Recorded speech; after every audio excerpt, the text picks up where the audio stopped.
이사야서 50장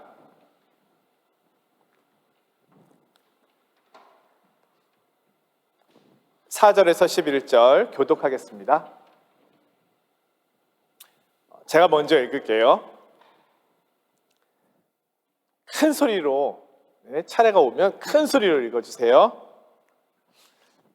자, 주 여호와께서 학자들의 혀를 내게 주사 나로 곤고한 자를 말로 어떻게 도와줄 줄을 알게 하시고 아침마다 깨우치시되 나의 귀를 깨우치사 학자들 같이 알아듣게 하시도다. 주 여호와께서 나의 길을 여셨도록 내가 그럴까지도 아니하며 뒤로 물러가지도 아니하며 나를 때리는 자들에게 내 등을 맡기며 나의 수염을 뽑는 자들에게 나의 뺨을 맡기며 모욕과 침뱉음을 당하여도 내 얼굴을 가리지 아니하였느니라. 주 여호와께서 나를 도우심으로 내가 부끄러워하지 아니하고 내 얼굴을 비집을 받으시게 하심으로 내가 수치를 당하지 아니하였느니라. 나를 의롭다 하시는 이가 가까이 계시니 나와 다툴 자가 누구냐? 나와 함께 설지어다. 나의 대적이 누구냐? 내게 가까이 나아올지어다. 주 여호와께서 나를 도우시니 나를 경배할 자가 누구냐? 그를 다 복종하시 하였으며 우리 일을 돕니다. 너희 중에 여호와를 경외하며 그의 종의 목소리를 청종하는 자가 누구냐? 흑암 중에 행하여 빛이 없는 자라도 여호와의 이름을 의뢰하며 자기 하나님께 의지할지어다. 보라, 불을 피우고 횃불을 둘러띈 자여, 너희가 다 너희의 불꽃 가운데로 걸어가며 너희가 피운 횃불 가운데로 걸어갈지어다. 너희가 내 손에서 얻을 것이 이것이라.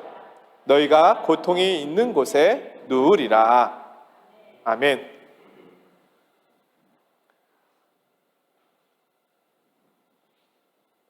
지금 미국의 어느 한 지역에서는 부흥의 분위기, 부흥의 물결, 그 부흥이 일고 있다고 그래서 많은 그 교회, 전 세계 교회라고 할 수 있겠죠. 그 교회에 나타나고 있는 현상을 정말 부흥인가, 하나님이 정말로 이 시대에 주시는 부흥의 은혜인가를 살펴보고 있습니다. 부흥은 성도들이 많이 모여 오는 것이 부흥의 모습이 아닙니다. 그것은 부흥의 결과이죠. 부흥은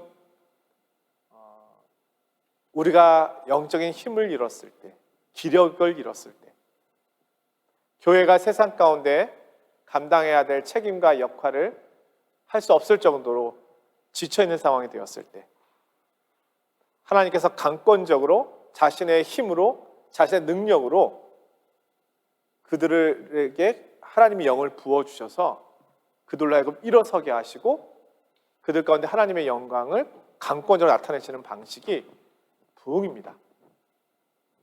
제가 잠시 이제 영상을 보니까 저도 이제 궁금하잖아요. 왜냐면 교회사를 보면 100년 주기로 부흥의 역사가 나타났거든요.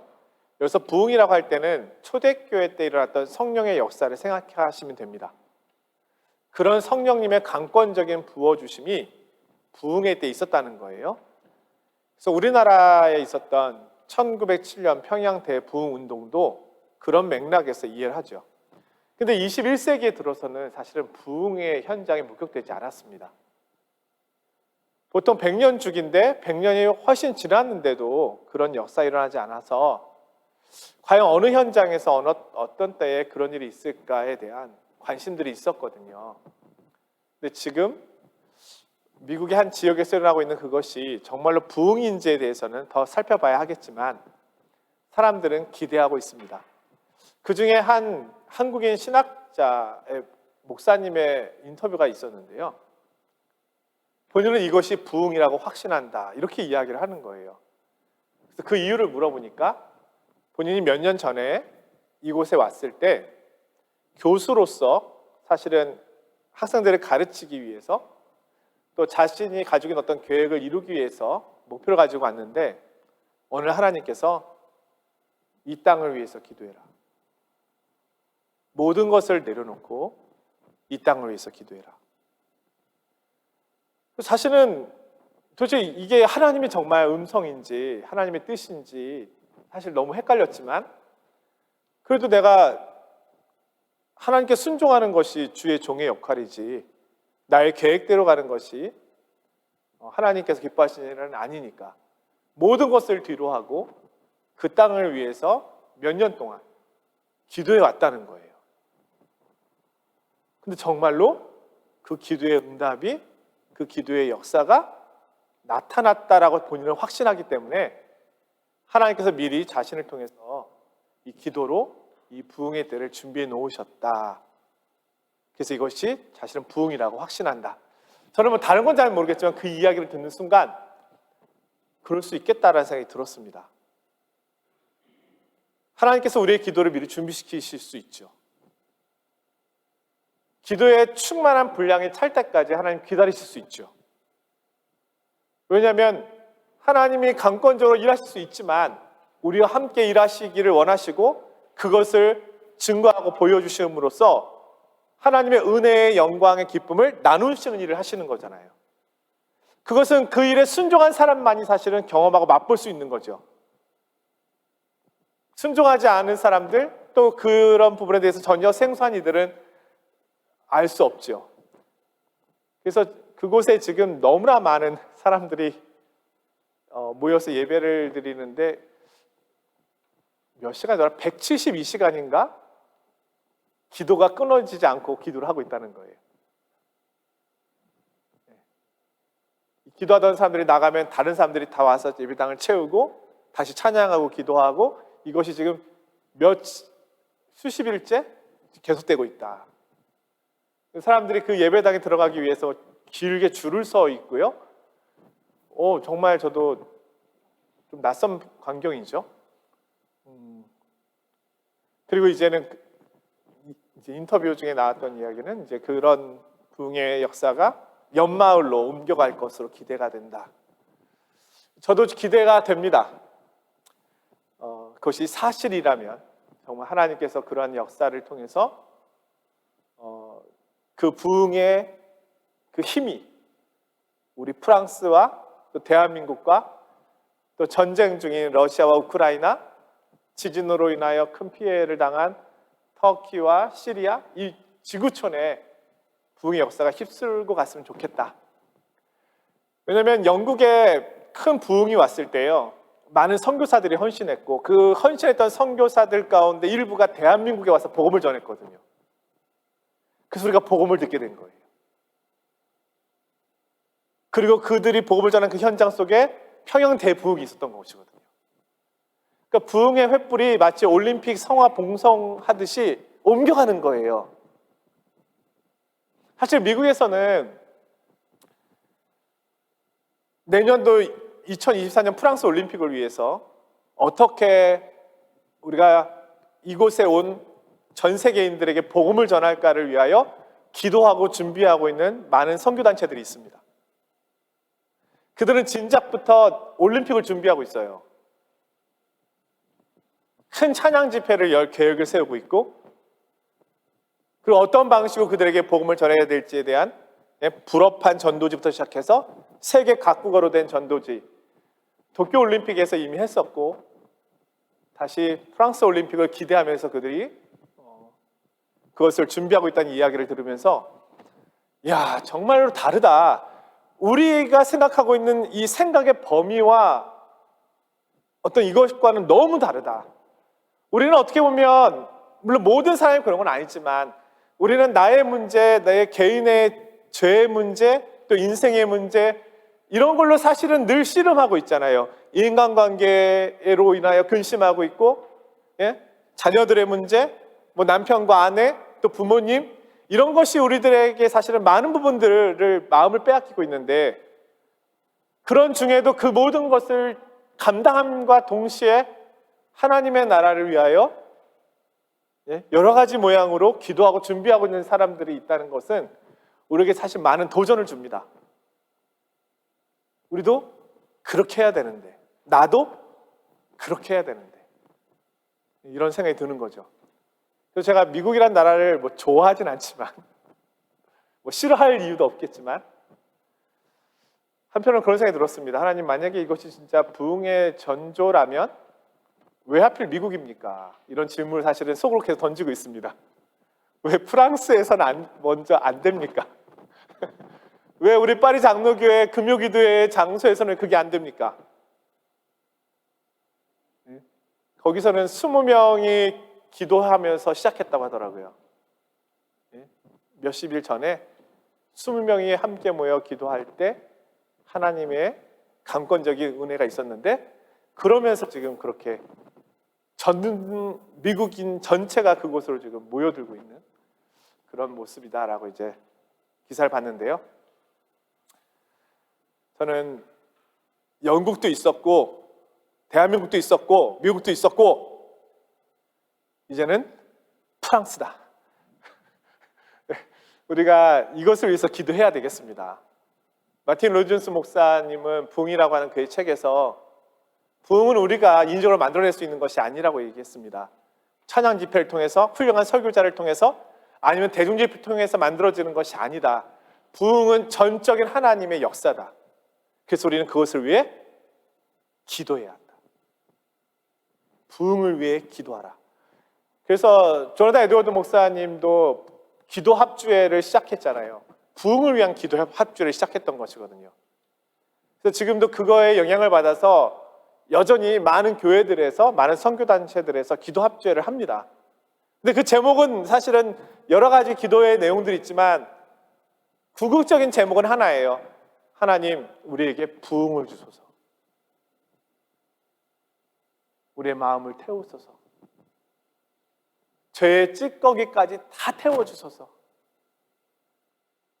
주님을 위하여 살게 하소서. 첫사랑으로 나아갔던 그 마음, 그 열정, 그 사랑을 온전히 회복하고 그 마음으로 나아가게 하소서.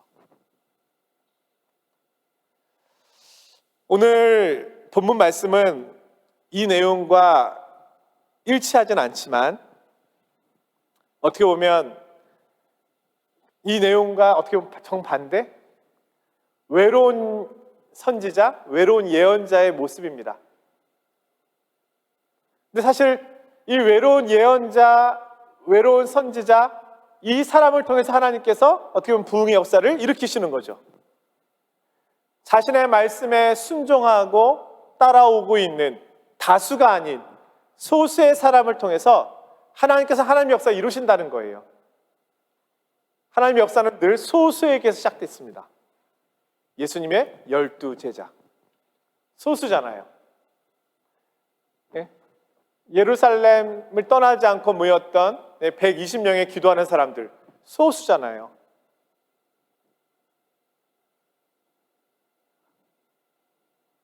오늘 본문에는 지난주 말씀을 기억하시면 도움이 될 것이라 생각이 드는데요. 지난주 말씀이 하나님과 인간 사이에서 중재자 역할을 하는 사람에 대한 이야기를 했습니다. 하나님의 변호인, 이런 이야기 했죠. 우리 하나님은 그런 분 아니야. 하나님에 대해서 바르게 진리를 전하는 자, 예언자, 선지자, 하나님의 종. 그래서 이사야서 50장은 하나님의 종의 노래, 여호와의 종의 노래라고 이야기를 했잖아요. 근데 이 여호와의 종이 하나님의 말씀을 대변하는 사람이에요. 사람들에게 하나님께서 우리들에게 말씀해 주시는데 어떻게 말씀해 주시느냐? 하나님의 말씀에 귀를 기울이고 있는 선지자, 자신의 백성을 통해서 우리에게 말씀을 들려주시는 거예요. 왜냐하면 우리가 들으려 하지 않으니까. 바로 그 부름을 받은 선지자에 대한 이야기죠. 세상의 모든 사람들이 하나님에 대하여, 하나님의 방법에 대하여, 하나님이 하고 계신 일에 대하여 아니다, 틀리다 얘기하는 거예요. 특별히 포로로 잡혀갔던 이스라엘 백성들, 하나님께서 우리 가운데 이혼 증서를 써주신 거 아니냐? 너희들 싫다, 나가라, 이렇게 하고 우리를 내쫓은 거 아니냐? 그들은 하나님에 대해 이런 생각을 하고 있었다는 거예요. 바벨론 포로 동안에 그들이 참된 회개와 참된 하나님을 만난 것이 아니라 그런 사람들도 부분적으로 있었지만 다수는 여전히 하나님께서 우리를 때리셨고 마치 이것은 우리를 이혼 증서를 주면서 집을 내보낸 아내와 같은 우리의 처지다. 하나님이 우리를 그렇게 다루셨다라고 생각하고 있는 거예요. 그런데 예언자는 그들을 향하여 그렇지 않다. 하나님은 그런 분이 아니다. 너희가 하나님을 떠났지 언제 하나님이 너희를 내쳤느냐. 생각해봐라. 하나님이 너희들에게 언제 이혼 증서를 준 적이 있느냐. 너희가 먼저 바람핀 거 아니냐. 너희가 먼저 하나님에 대해 등을 돌린 거 아니냐. 이게 이제 선지자의 역할인 거예요. 그리고 하나님의 약속이 여전히 있으니 우리는 이제 포로기에서 돌아서서 시온을 향하여 예루살렘을 향하여 나아가야 한다. 바로 이것이 여호와의 종의 모습이죠. 오늘은 지난주 말씀에 이어서 이 여호와의 종이 어떻게 이 사명을 감당하고 있는지에 대한 내용이 나옵니다. 여기에 우리가 잘 알고 있는 단어들이 좀 나오거든요. 학자들의 혀, 학자들의 귀. 들어보신 적 있으실 거예요. 이 여호와의 종이 하나님 편에서 하나님의 말씀을 대언하는데 이 일을 감당하기 위하여 여호와의 종에게 필요한 것이 있었으니 그것이 학자들의 혀이고 학자들의 귀입니다. 오늘 본문에 이렇게 되어 있잖아요. 4절에 주 여호와께서 학자들의 혀를 내게 주사 나로 권고한 자를 말로 어떻게 도와줄 줄을 알게 하시고 아침마다 깨우치시되 나의 귀를 깨우치사 학자들 같이 알아듣게 하시도다. 제가 어렸을 때 어르신들, 우리 부모님, 어머님 구역 예배를 드리면 이제 구역 식구들 이렇게 모이시잖아요. 그럼 저는 이제 초등학생 때 학교 갔다 와서 자주 그 구역 예배에 참석했거든요. 특별히 이제 저희 집에서 예배 드릴 때는 도망갈 수 없으니까. 그러면 구역장님이 기도해 주실 때 저를 위해서 꼭 이런 기도를 해주셨어요. 이 아이가 자라서 하나님의 일꾼이 되어서 입술에는 학자들의 혀를 주시고 말에 학자들의 말을 주시고 학자들처럼 깨우치게 하시고 이런 기도를 해주셨거든요. 그 본문이 바로 오늘 이사야서 50장에 우리가 읽은 본문입니다. 학자들은 학문적으로 굉장히 깊이 공부한 사람들이잖아요. 그래서 저도 말씀을 준비할 때 많은 신학자들의 서적을 참고하거든요. 그들의 지혜, 그들이 연구했던 연구들을 제가 참고하거든요.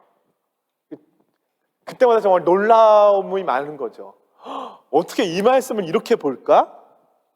어떻게 이 말씀을 이렇게 해석할 수 있을까? 놀라운 거잖아요. 이게 학자들이 하는 일이잖아요.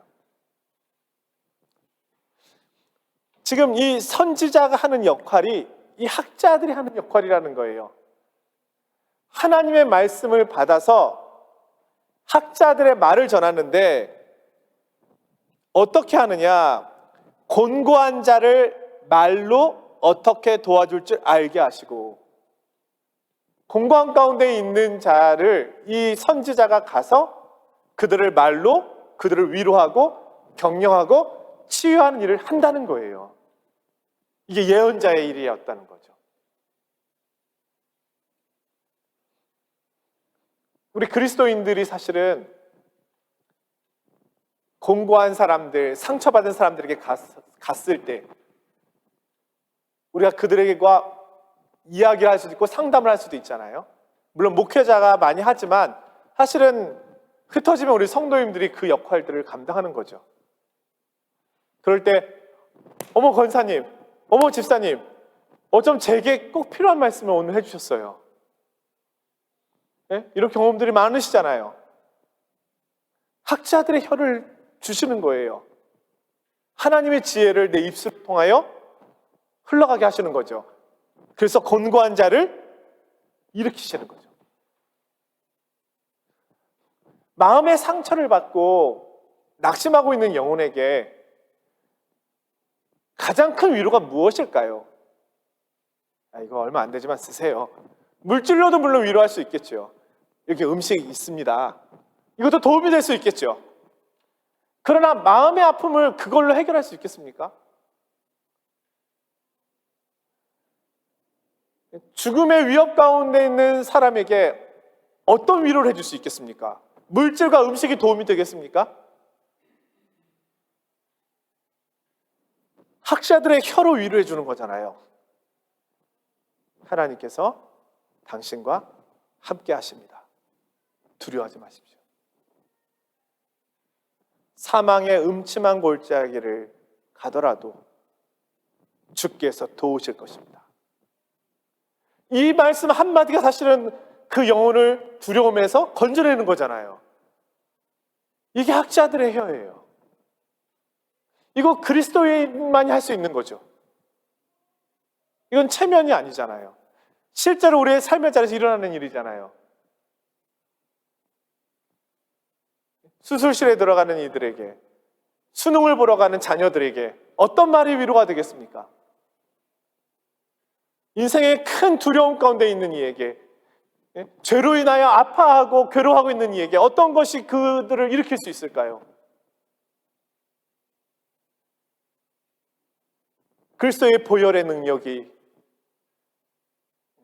그분께 나아오기만 하면 그분께서 용서하시고 치유하시고 회복시키실 것입니다.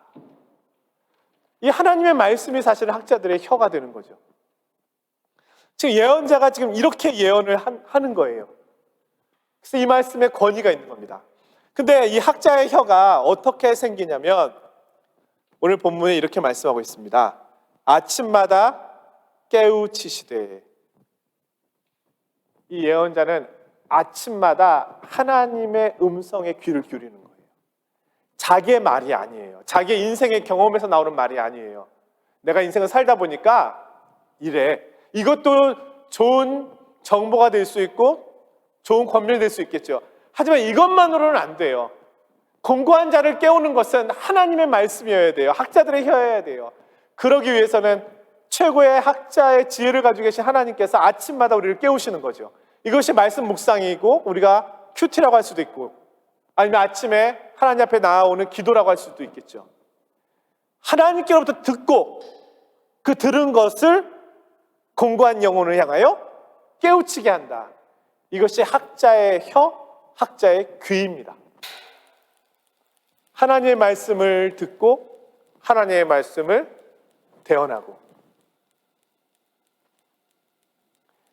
결국 이 세상이 우리들에게 교회에게 또 우리 그리스도인들에게 요구하는 것이 무엇이겠습니까? 우리에게 물질을 요구하겠습니까? 우리에게 뭘 원할까요? 우리 교회에 도대체 뭘 원할까요? 물론 교회가 자선도 해야 되고 봉사도 해야 되고 많은 것을 해야 합니다. 그러나 공고한 영혼들에게는요, 정말로 필요한 것은 무엇입니까? 엄밀하게 얘기하면 빵은 믿지 않는 사람들 줄 수 있잖아요. 그들의 선한 마음으로 베풀 수 있잖아요. 그러나 교회만이 할 수 있는 것이 있습니다. 그리스도인만이 할 수 있는 것이 있습니다. 이것은 학자들의 혀로 그들을 깨우치는 겁니다. 이거는 교회만이 할 수 있는 겁니다. 그리스도인만이. 생명을 가진 자만이 할 수 있습니다. 생명을 가진 자만이 생명을 나눠줄 수 있잖아요. 이것이 그리스도인입니다. 그래서 오늘 우리는 사실은 그런 위치에 있습니다. 하나님께서 그렇게 부르신 겁니다. 오늘 하나님께서 나를 그리스도인으로 부르셔서 하려고 하는 것이 무엇일까요? 공고한 자를 깨우치게 하라는 겁니다. 공고한 자는 어떻게 일어설 수 있을까요? 대한민국은 어디로 가야 합니까? 내년도에 올림픽에 있는 프랑스는 어디로 가야 합니까? 신자본주의의 출발점이라고 할 수 있는 미국은 어디로 가야 합니까? 지진과 전쟁으로 고통 중에 있는 이 세계는 어디로 가야 합니까? 그것에 대해 얘기해 줄 수 있는 사람이 누가 있습니까? 대통령이 있습니까? 정치인이 할 수 있습니까? 경제학자들이 할 수 있나요? 그들의 논리들 할 수 있지요. 어느 정도는 할 수 있겠죠. 그러나 결국은 자기 이익을 위해서 가지 않겠습니까? 그러나 그리스도인은요, 하나님의 마음으로, 하나님의 말씀으로 그들에게 이해하게 해줄 수 있는 유일한 사람 아닙니까? 그리스도께로 나오십시오. 수고하고 무거운 짐을 그분께 드리십시오. 그분은 우리 인생의 주인 되십니다. 그분은 우리의 모든 상황 형편을 아십니다. 그분께 우리 인생 주권을 드리십시오. 우리 육체의 생명에 대한 두려움만으로 염려하지 말고 우리 영혼의 생명까지 주장하시는 그분을 두려워하십시오.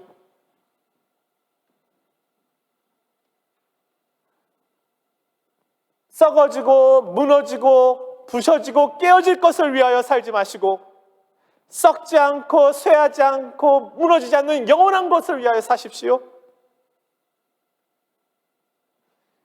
세상에 줄 수도 알 수도 없는 평안을 누리십시오. 그리스도께서 주시는 평화를 맛보십시오. 주님께서는 목마른 자에게 나아오라고 하셨습니다. 목마른 자들이여 주님께로 나아오십시오. 영원히 마르지 않는 생명의 물을 주실 것입니다. 이거 그리스도인만이 줄 수 있는 거잖아요. 근데 이것이 정말 생명이잖아요.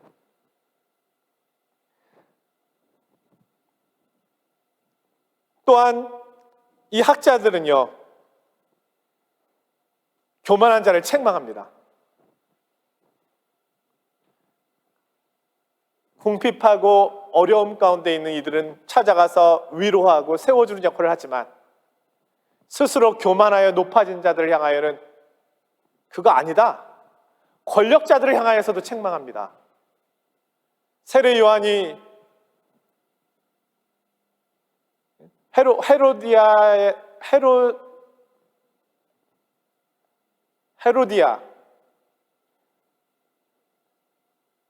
세례 요한이 헤롯 왕을 책망하다가 헤롯 빌립?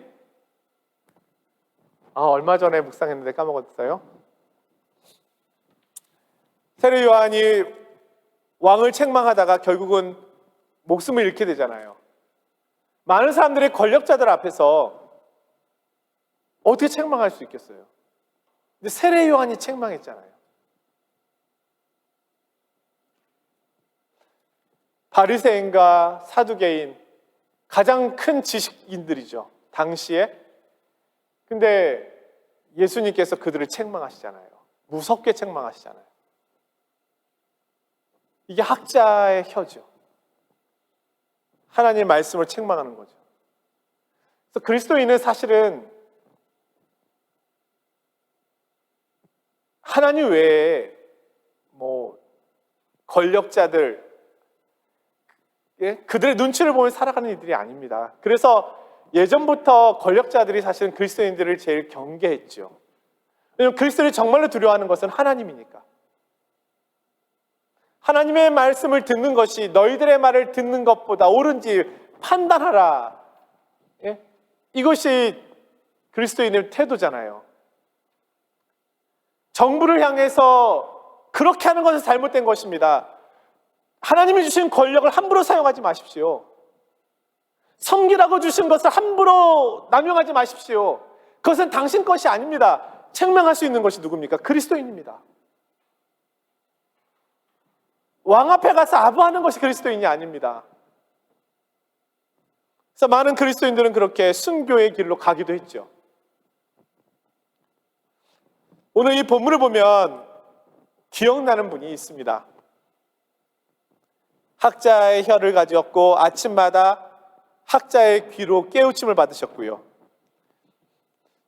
이렇게 하나님의 말씀을 대언했던 대표적인 분, 물론 믿음의 선지자들이 이렇게 했지만 궁극적으로 이사야서 50장은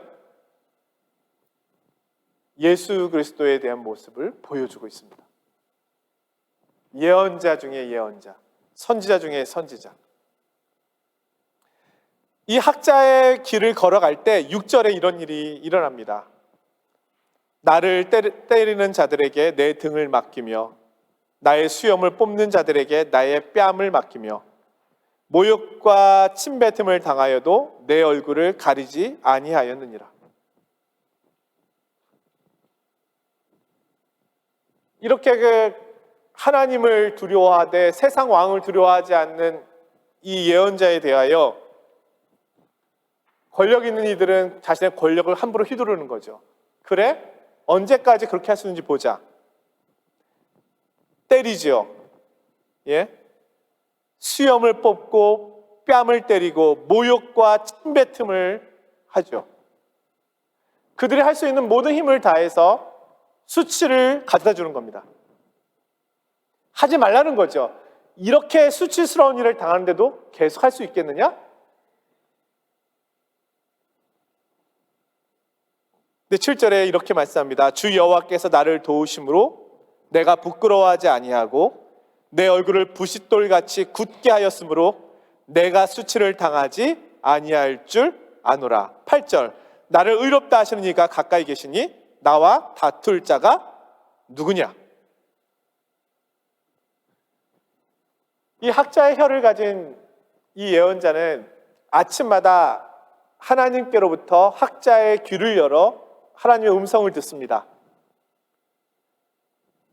그러니 하나님의 음성 속에서 하나님께서 자신에게 말씀해 주시는 나를 의롭다 하시는 이라고 부르시는 그 하나님의 음성을 들었으니 이 예언자는 수치를 당하여도 뺨을 맞아도 침뱉음을 당하여도 얼굴을 가리지 아니하고 도리어 얼굴을 부싯돌같이 굳게 하였다. 담대함이죠. 우리 예수님이 이러하셨잖아요. 침뱉음을 당하시고 채찍에 맞으셨죠. 무거운 십자가를 지고 가시면서 넘어지고 쓰러지셨지만 그러나 그분은 당당하셨죠.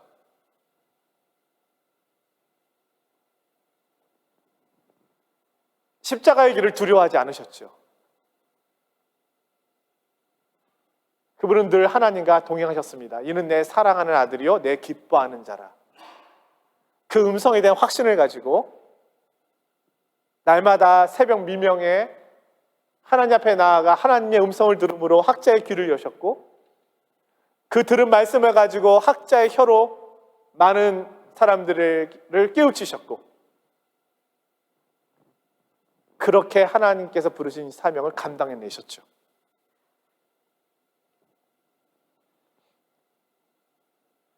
하나님께서는 이렇게 순종한 이 예언자를 인정하시되 이를 대적한 자를 하나님께서는 심판하신다는 겁니다.